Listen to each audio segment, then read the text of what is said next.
Well, it's been too long since we caught up with our next guest. It pains me to use the words former Baltimore Oriole, and it's going to be even tougher this year because we're going to be seeing more of him in the division against the Orioles.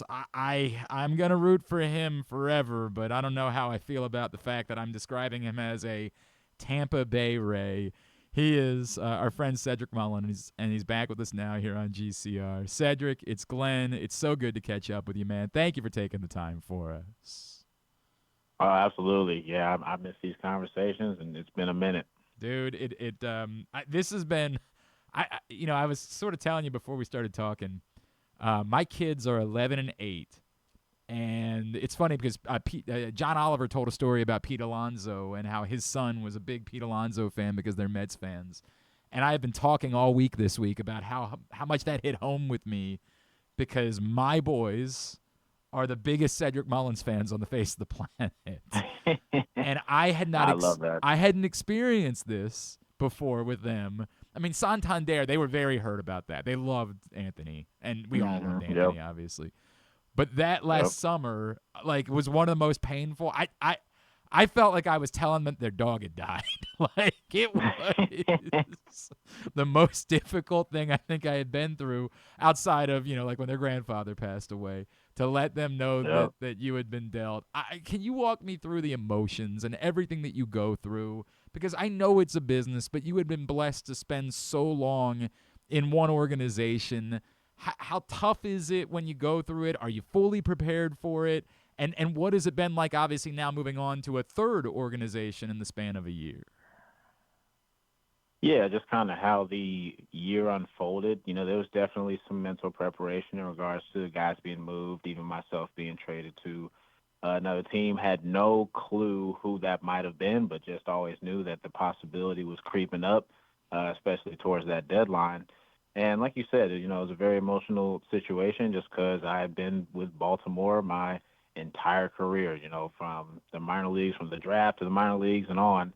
Baltimore holds a special place in my heart simply because, I felt like I gave my all year in and year out for the city, and vice versa. The fans, came out for us as well year in and year out. Even through tough times, it's not like the seats were completely empty. There were still fans out there that were truly dedicated to, what we were trying to do out there, which was win games every single day. But yeah, the process of going through the trade, it was tough. It was the first time I had to pick up and ship basically everything that me and the family had built in Baltimore and move to a different state, city, all the above.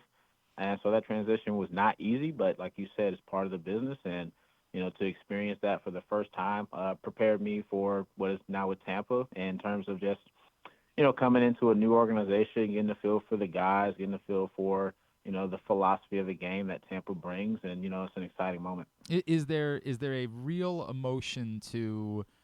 I was here, as you point out, through the dark years, played a massive role in getting it turned around.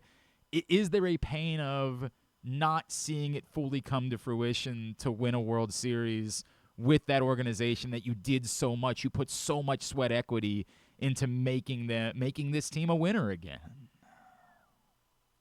Yeah, no, 100%. It was always tough to not feel like we accomplished our goal, which was to win a World Series with, the group that we had built together over time. And it leaves a sour taste in my mouth, but at the same time, there have been plenty of guys that don't even sniff the playoffs, don't even get to experience, the intensity and the fun that comes with being a postseason team. So, I'm super grateful with what transpired over those years in terms of how we built ourselves up as a postseason team. It said, I know you've moved on from Baltimore, and so I'm revisiting these things. But what did it mean to you to go through all of that again, from and specifically knowing everything that you went through, and getting Mm. there and having to go back and having to earn your way back and becoming a legitimate star and such a beloved figure? What did it mean to you that it did work out at least the way that it did for a good amount of time here in Baltimore? Yeah, from my personal experience going through those rough patches myself, the growing pains of trying to figure out what it takes to be an everyday Major League Baseball player, I mean, it was some tough days. It was the emotional and mental side of having a starting role in 2019 and then getting sent to AAA and then having my struggles there and then finding my way back in AA could crush a lot of guys and a lot of spirits. But I always had this thought process where if I was going to make my way back, it was about trying to get 1% better each day and showing those results on the field and showing those adjustments and, basically maintaining the plan of how do I get back? And then when I get back, how do I stay? So there was uh, a lot of back and forth in terms of how I felt about myself and how confident I was and, going day in and day out. And then you throw, COVID in the mix and it was just a bunch of craziness going on. And then to turn around in 2021 and finally have everything come together in a special way, it's hard to describe. Man, it really was, and it was special to watch you play. Do you have, because one of the things whenever we talk about you is the reason why you were everyone's favorite Orioles because everyone's favorite moments were all you. Like, were all your catches or the cycle. It just seemed like everything. Do you have one that is like a Cedric Mullins of all of your greatest hits? And my God, there are many. But is there one that to you particularly stands out or I don't know, means something to you because somebody was there that night or just like is there any one of them that's most meaningful to you? I have two off the top of my head. The cycle definitely was one. It was the introduction of the bird bath. Dude. And of course, that day, we're focused on the win. I had no clue what I was going to end up producing that day. But start to finish, I was like, I'm feeling pretty good. And, I'm just barreling balls up and I'm hustling out the box, making things happen. And then I come to that last at bat and everyone knows I'm a home run shy of the cycle. I know I'm a home run shy of the cycle, but I said, you know what, I'm going to go for it. And ended up getting a pitch that I could handle and hit for the cycle that night. Dude. That was a special moment. That And then the reaction, second that one, was hang before you talk about this. That reaction, yeah. that electricity, man. Like I'm telling you, I'm still getting goosebumps talking about it right now. No, that was super fun. And then, of course, the second one in my mind was the game out in Seattle where I Yeah. was coming off of injury, trying to find my footing back in terms of timing and the swing. So I didn't start that day. Came in as a defensive replacement. Defense was always on lockdown, and then sure enough, came through when I needed to with robbing that crazy Dude. homer, and uh, and of course I'm like, look, we got this game now. This was the play that won us the game, and they end up tying it anyway, which was unbelievable. The excitement and the energy in that ballpark was ridiculous, and then for me to come up with an at bat where I hit a foul homer, and I was like, dang, that was it. That was my chance. But I stayed locked in. I took a nasty curveball prior to that next swing, and sure enough, caught another barrel, sent it over the wall. That was just a crazy, crazy game. So I have to tell you this story. I don't know if I've ever really talked about it. I because the game went on for a while, I went to see Oppenheimer that day in the movie theater. And I kept waiting and waiting and waiting, but I couldn't wait any longer. So I'm sitting in the back of the movie theater as the movie is starting. Like it's through and I'm watching the game on my phone. And I yelled. Like yelled. And people turned around like, "What is wrong with you, you maniac?" And then I showed them, and then they were actually on board. They were okay with it Oh afterwards. yeah, oh Oh, yeah. that's Nah, I cool. remember. I remember calling my folks, and they were reacting the same way. They were losing it. That's so cool, man. Cedric Mullins is with us here on GCR. Said I guess the question I would have to answer or ask is why Tampa? Why was this the right fit for you as a free agent? In making this move, the first time again you've ever been through something like this. Yeah, there was a lot of thought that went into it. I think the biggest thing that went into it was because I was coming off of a tough finish last year, which equated to a not so good season. I was looking for opportunity to be an everyday guy, opportunity to play center field, and Tampa initiated that conversation early, and I wanted to jump on that opportunity. It was a lot that went into the decision in terms of having discussions with the wife and the family, and just making sure that we're making the best move possible to continue forward in regards to my career. But there were a lot of positives that came from the conversations I had with Tampa. You haven't been back yet. Have you? It's going to happen now, obviously. Have you thought Hmm. about what it's going to be like and what it's going to mean to you to come back to Baltimore this season? I have. It's going to feel really weird coming into the stadium and I'm on the away side. It's going to feel weird watching guys that I've played with for many years being my opponents. It's going to be weird um, getting the roar from the crowd, but it's not for something that I've done yet. It's just for me coming back, but it's going to be a very special feeling. You mentioned that. What did it mean to have like a couple? Boy, everybody knew what was going on that final week before the trade deadline, and you, of course, because it's what you do, Cedric the Entertainer, delivered even more moments for us to remember. What did those reactions, even like before it happened, and when you could say we didn't know, but everybody knew, what did those reactions that last week of July mean to you?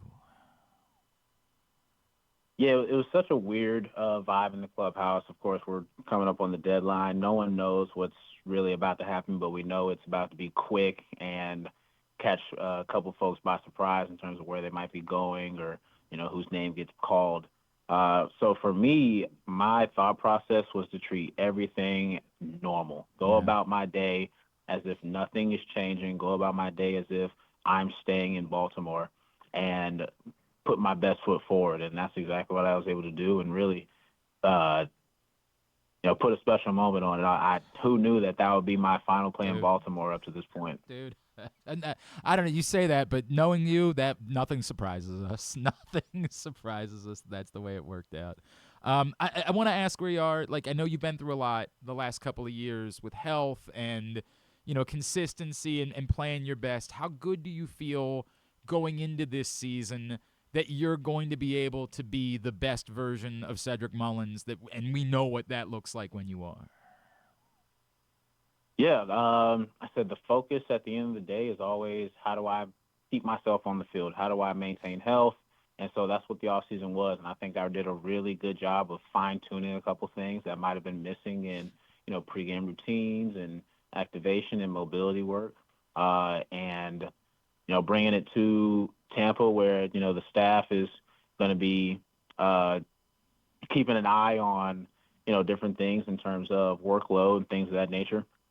So we're progressing really well, especially early in spring. Want guys to come out of camp early, and then it's just a matter of the consistency part, like maintaining certain aspects of my strength, um, and going about my routine in a disciplined fashion. That's making sure I stay to what works, and if there needs to be tweaks, don't go too far out of the box. Try to keep it within a controllable amount. And then lastly said, because I remember once upon a time, I've talked to you about this before, Adam telling me, hey, you need to get to know Said. He doesn't always talk, but he's got a lot to say. And it meant a lot to me because I went over and introduced myself, and my God, I've enjoyed every conversation we ever had. But I was talking to Enrique last year, and he was talking to me about how important it was that he got to know you last spring and how meaningful it was for him as he's making this jump. I Mm. wonder what those conversations were like for you, what you got to know about Enrique, and maybe what you learned from your time around Adam, and what that maybe did for you in taking on the role of being that leader for the next guy that came forward. Yeah, I think the biggest thing I learned from Adam is finding a way to get the best out of guys by having them be themselves. And so my conversations with Enrique were getting to know him just as a person. His family background. What he enjoys to do off the field, and then that translated into him being able to take a breather and be his best self when he's on the field. A relaxed environment, but at the same time there is an intensity that I also bring day in and day out where there's a focus behind what I do to prepare to be the best on the field. And so when I'm able to kind of bring both of those sides to a guy just through conversation, I think they truly understand where I'm coming from, and they try to adapt to make that a part of their game as well. Cedric Mullins, the nice part about me not being like a beat reporter anymore is I can just tell you we love you, and you will be a beloved figure in this town for forever. And we are so grateful for everything you did. It pains us that it's not here, but as I said, we might not be rooting for the Rays. We'll be rooting for you forever, and so grateful for every memory that you gave Orioles fans during the course of your time here in Baltimore. Wishing you the absolute best always. Thank you for doing this with us, man. We really appreciate it. Oh yeah, thank you. I greatly appreciate it as well. It's been awesome, like I said, and of course this won't be our last conversation, but it's been awesome.